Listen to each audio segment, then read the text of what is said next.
Hello అండి, welcome back to tasty food రుచులు. ఇవాల్టి వీడియోలో సొరకాయ ఫ్రై చాలా సింపుల్ అండ్ టేస్టీగా ఎలా చేయాలో చూద్దాం. ముందుగా మిక్సీ జార్ తీసుకొని ఒక 4 to 5 పచ్చిమిర్చిని ఇలా ముక్కలుగా కట్ చేసుకొని వేసుకోవాలి.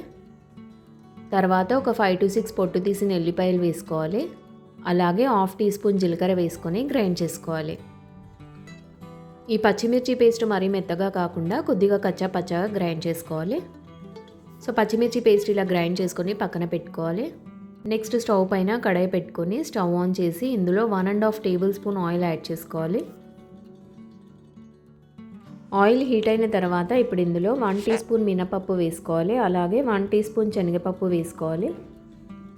తర్వాత 1/2 టీ స్పూన్ జీలకర్ర అలాగే 1/2 టీ స్పూన్ ఆవాలు వేసుకొని ఫ్రై చేసుకోవాలి. నెక్స్ట్ ఒక పెద్ద సైజు ఆనియన్ని సన్నగా కట్ చేసుకొని ఇందులో వేసుకోవాలి. తర్వాత కొద్దిగా కరివేపాకు వేసుకొని ఫ్రై చేసుకోవాలి. స్టవ్ లో ఫ్లేమ్లో పెట్టుకొని ఆనియన్ కొద్దిగా లైట్ బ్రౌన్ కలర్ వచ్చేంత వరకు ఫ్రై చేసుకోవాలి. ఆనియన్ ఇలా బాగా ఫ్రై చేసుకున్న తర్వాత ఇప్పుడు ఇందులో 1/2 టీ స్పూన్ పసుపు అలాగే టేస్ట్కి సరిపోయేంత సాల్ట్ వేసుకొని మిక్స్ చేసుకోవాలి.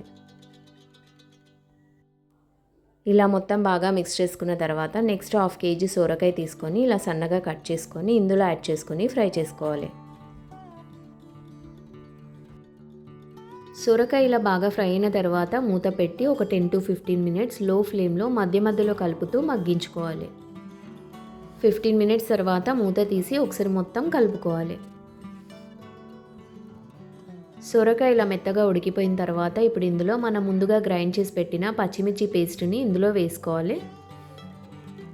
పచ్చిమిర్చి కారం ఇందులో నేను మొత్తం వేయడం లేదు, కొద్దిగానే వేస్తున్నాను. ఎందుకంటే నేను తీసుకున్న పచ్చిమిర్చిలు కారం ఎక్కువ ఉన్నాయి కాబట్టి నేను కొద్దిగానే వేసుకుంటున్నాను. మీరు మీ టేస్ట్ని బట్టి కారం అనేది చూసుకొని వేసుకోండి. పచ్చిమిర్చి కారం యాడ్ చేసుకున్నాక ఒకసారి మొత్తం కలుపుకోవాలి.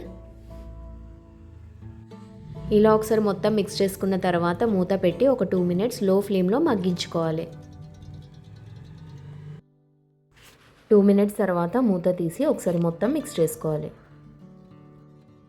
నెక్స్ట్ ఇందులో కొద్దిగా కొత్తిమీర యాడ్ చేసుకొని ఒకసారి అంతా కలుపుకొని స్టవ్ ఆఫ్ చేసి ఇది ఒక బౌల్లోకి తీసుకొని సర్వ్ చేసుకోండి. సో ఇదండి సొరకాయ ఫ్రై తయారు చేసే విధానం. ఒకసారి మీరు కూడా ట్రై చేసి చూడండి. ఈ వీడియో మీకు నచ్చినట్లయితే లైక్ చేయండి, షేర్ చేయండి అండ్ సబ్స్క్రైబ్ చేసుకోండి. Thank you.